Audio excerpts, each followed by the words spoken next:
Bonjour les cancers, je vous retrouve sur Parole d'Oracle pour votre tirage professionnel des mois de mai et juin 2024. Merci d'être là, bienvenue à ceux qui me découvrent. Donc on va d'abord faire une guidance et puis un tirage prédictif pour voir ce qui vient à vous côté pro au cours de ces 2 mois. Allez, je démarre avec les arcanes majeures du tarot Visconti Sforza. Pour vous qui êtes cancer en signe solaire, en signe ascendant, si vous avez Mars en cancer ou encore le milieu du ciel en cancer. Alors, ce tirage s'adresse à vous, que vous soyez en emploi, à la recherche d'un emploi, ou bien même si vous êtes à la retraite, il s'agit là de vos activités, de ce que vous entreprenez. Allez, c'est parti pour vous. On va voir quelles sont les énergies qui vous accompagnent au cours de ces 2 mois. Allez, pour les cancers, quelle est la parole de l'oracle ?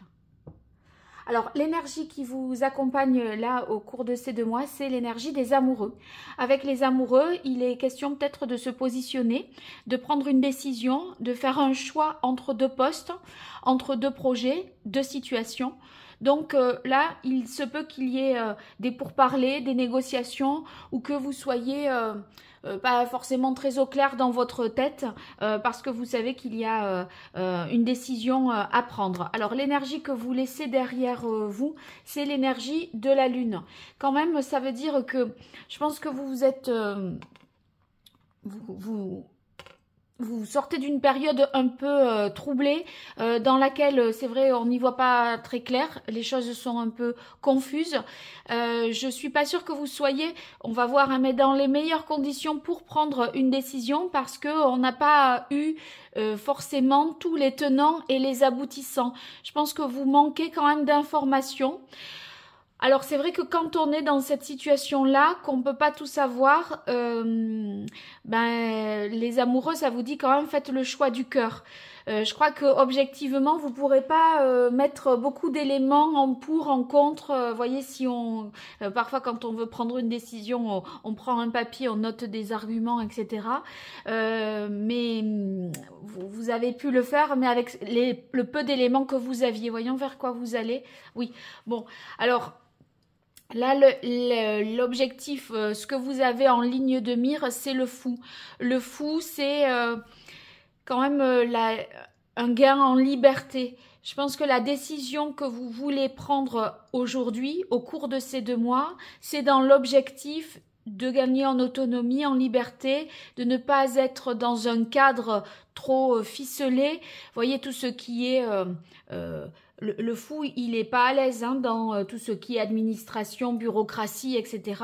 Là, c'est lui qui définit un peu ses objectifs. Donc, vous êtes plutôt dans une âme d'indépendante ou d'indépendant. On sent que vous voulez voilà, faire à votre guise, comme bon vous semble, et peut-être passer du statut de salarié à un statut d'indépendant aussi. Hein.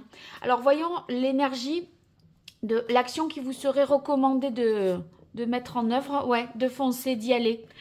Si vous devez vous mettre à votre compte, je pense que vous avez, voilà, cet état d'esprit-là ou ce tempérament qui cadrerait bien. Bon, après, il faudrait voir plus loin, mais en tout cas, là, ce qui peut poser problème, c'est ce manque de liberté, d'organiser son temps un petit peu comme on le souhaite. Et le chariot vous donne l'énergie, la ressource pour avancer en dépit des difficultés. Donc c'est vrai que vous pourrez compter sur votre, je dirais, votre ambition, votre énergie, votre idée de prendre malgré tout aussi des risques pour vous accomplir dans cette situation-là. En tout cas, vous êtes en mesure de surmonter les difficultés, de vous surpasser.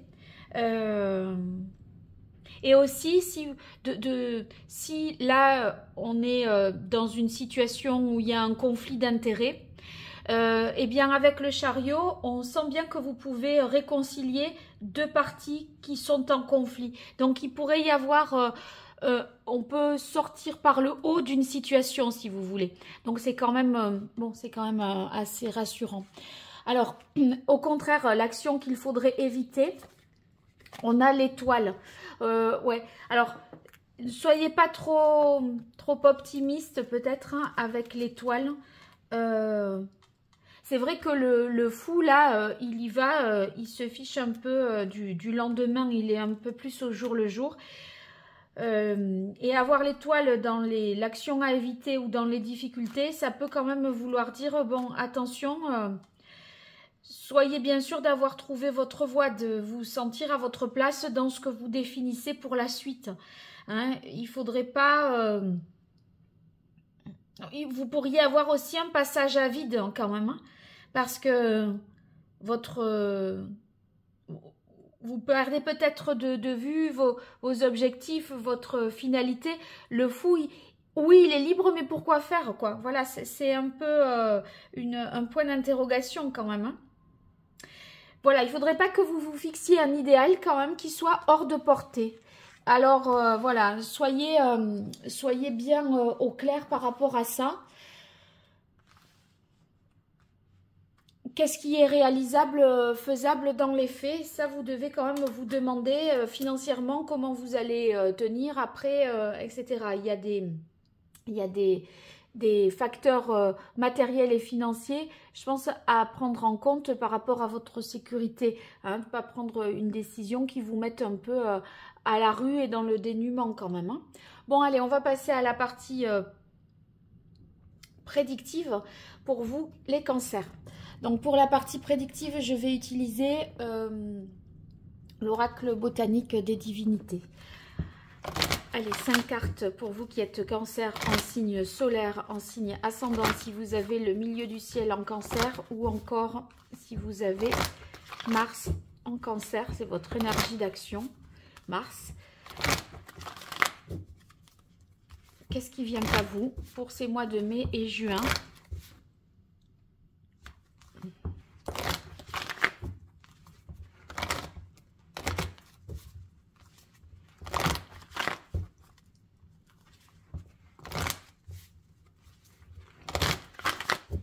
Pour vous, les cancers, qui est la parole de l'oracle. Alors, on a justice, oui, et réussite. Bon, on essaye d'officialiser, de prendre une décision, là, qui vous permette de trouver un équilibre, hein, je pense. Il est peut-être venu le moment pour vous d'acter quelque chose.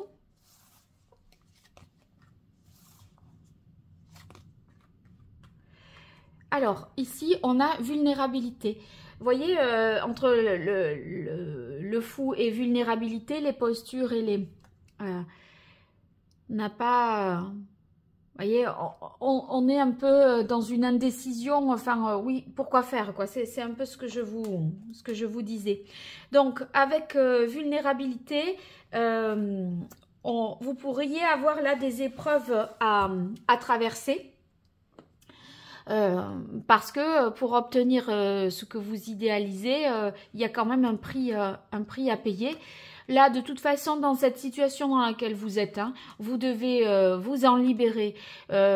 Ici, il y a de la confusion, des peurs avec la lune, des choses insatisfaisantes, des épreuves. Donc, c'est vrai que bah, là, on est effectivement libéré. Alors, j'ai l'impression que on se sauve d'abord pour cet équilibre mental, pour un équilibre psychologique. Et après, c'est de dire, bon, ben voyons, maintenant, on verra les conditions matérielles plus tard. On dirait qu'il y a une urgence à prendre une décision parce que votre équilibre psychologique ou physique est engagé. Alors, on a responsabilité qui rassure dans le fait que on est en mesure d'assumer ses responsabilités, on peut se faire confiance dans le fait d'y arriver. On a la carte de l'amour et faire un deuil, ouais. Donc, l'amour, si vous voulez, il y a l'idée quand même de prendre une décision assez importante pour et qui sera irréversible pour aller mieux, pour aller vers une passion, quelque chose qui vous plaît. Avec la carte de l'amour, vous voyez, on aime vraiment son travail. Là, je doute, si vous avez cette décision à prendre et la lune, on dirait qu'on est un peu sur des sables mouvants, on ne sait pas si on va réussir à revenir sur la terre ferme et à aller bien. Bon, quand on a cette carte-là, ça veut dire que vous voulez prendre vos responsabilités sur le fait que, oui, ça ne me plaît pas, je change, je fais autre chose. Et avec la carte amour, c'est quelque chose qui est en rapport avec la créativité, avec ce que vous aimez vraiment faire, qui vous tient à cœur. Et par contre, ça vous oblige à acter le fait que peut-être on ne peut pas continuer dans cette profession-là et qu'il faut trancher et aller vers autre chose de plus épanouissant pour vous. Faire un deuil, ça veut dire qu'il y a quand même une fin de cycle, un renouveau pour vous. Bon, il y a une guérison, mais là, je crois qu'on n'a pas tout à fait tout acté. C'est que ça mouline comme ça dans votre tête, mais c'est pas... on verra avec l'oracle Indigo, mais j'aurais peut-être eu d'autres cartes. Pour moi, c'est plutôt qu'on est dans une phase de transition, une phase déterminante quand même, mais de transition. Alors, l'oracle Indigo va peut-être me donner des éclairages supplémentaires. En tout cas, j'ai fait un tirage pour le premier semestre au niveau pro. Donc, vous pourriez avoir des compléments d'informations. Vous trouverez le lien sous la playlist. Et j'ai une guidance qui pourrait vous être utile parce que voilà, c'est à la fois pro, sentimental. Enfin, ça dépend du contexte. Je vous invite à aller les retrouver. Et si vous avez besoin de moi, vous pouvez regarder ce que je propose sur mon site internet www.paroledoracle.fr. Vous verrez si vous souhaitez une consultation privée en fonction de tous les paramètres. Voilà. Alors, pour vous qui êtes cancer en signe solaire, en signe ascendant, si vous avez Mars en cancer ou le milieu du ciel en cancer, qu'est-ce qui vient à vous au cours de ces mois de mai et juin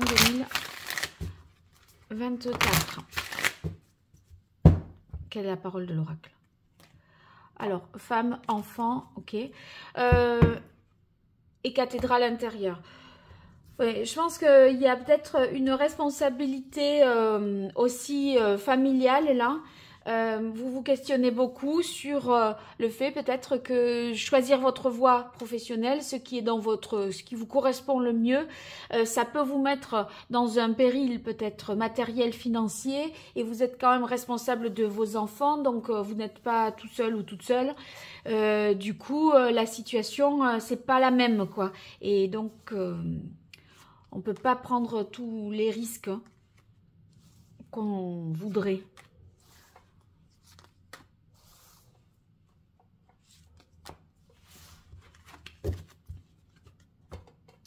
Bien. Alors, on a la carte de la maison. La maison, ici, ça nous parle au niveau professionnel de réorganisation, je pense, là, de votre temps de travail. Peut-être cette transition, ça consisterait à faire ça. Vous pourriez...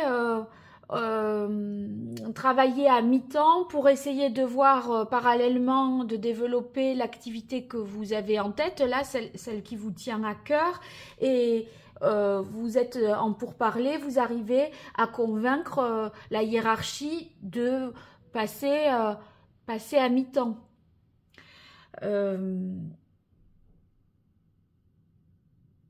Ou alors être en télétravail, compte tenu c'est pas exclu que vous ayez peut-être des petits soucis de santé, une fatigue ou un manque de mobilité, et qu'à ce moment-là, on vous accorde un aménagement de votre temps de travail, quelque chose qui vous permette de faire moins de trajets.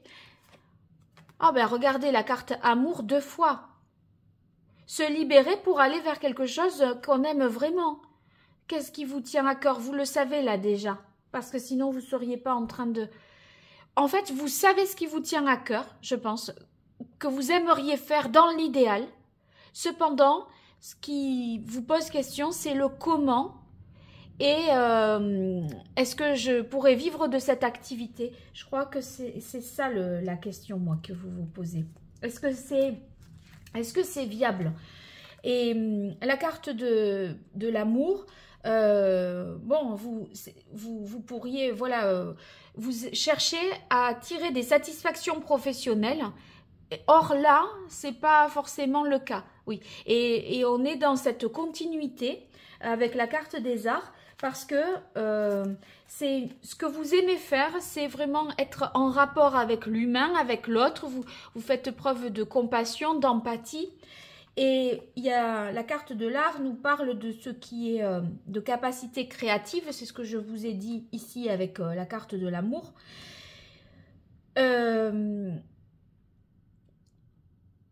Cette carte au niveau professionnel, ça nous parle de métiers artistiques, peinture, sculpture, danse, musique, cinéma, de métiers en rapport avec ce qui est la beauté ou le beau, donc esthétique, coiffure, voilà. Mais c'est aussi, bon, et ça concernera peut-être moins de monde, mais c'est aussi l'astronomie, l'astrophysique, l'astrologie.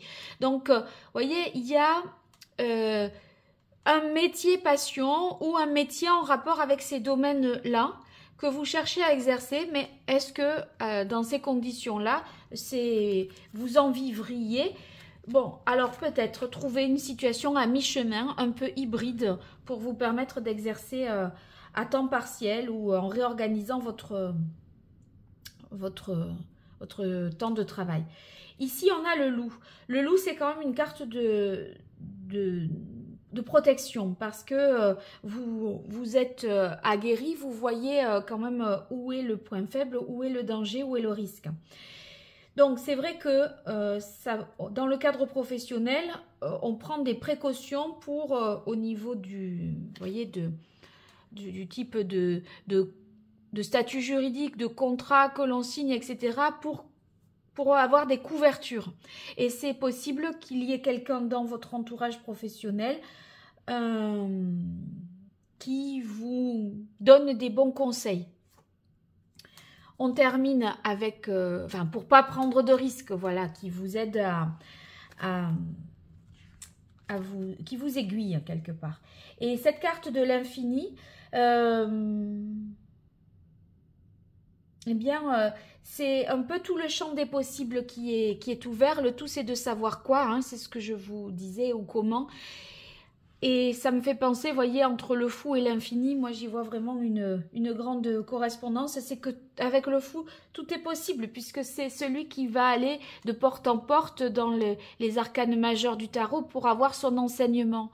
Et donc, vous recommencez un nouveau cycle. Enfin, vous avez le champ des possibles qui est ouvert. Vous allez passer parmi toutes ces portes du tarot pour... on ne sait pas dans quel ordre, mais en tout cas, vous allez rencontrer des situations qui vont vous permettre de progresser vers votre épanouissement. Et là, cet infini, eh ben,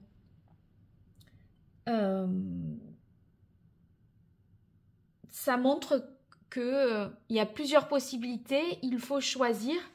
Et il faut décider celle qui vous permettra de trouver cet équilibre et de réaliser, d'accomplir ce qu'il vous faut, qui est pour vous, quoi. Donc, on est dans une transition et un moment décisif, je pense, en ce printemps, hein, pour vous, les cancers. Donc, j'espère avoir de vos nouvelles et n'hésitez pas à faire des retours en commentaire, vous abonner, partager, liker pour me soutenir. C'est pas grand chose pour vous, mais c'est vraiment beaucoup pour moi. Donc n'hésitez pas, je suis un peu sur YouTube, moi, comme dans ce labyrinthe-là, et c'est grâce à vous que je pourrai en sortir. Donc faites ce petit geste pour moi. Allez, un grand merci, à très bientôt. Au revoir.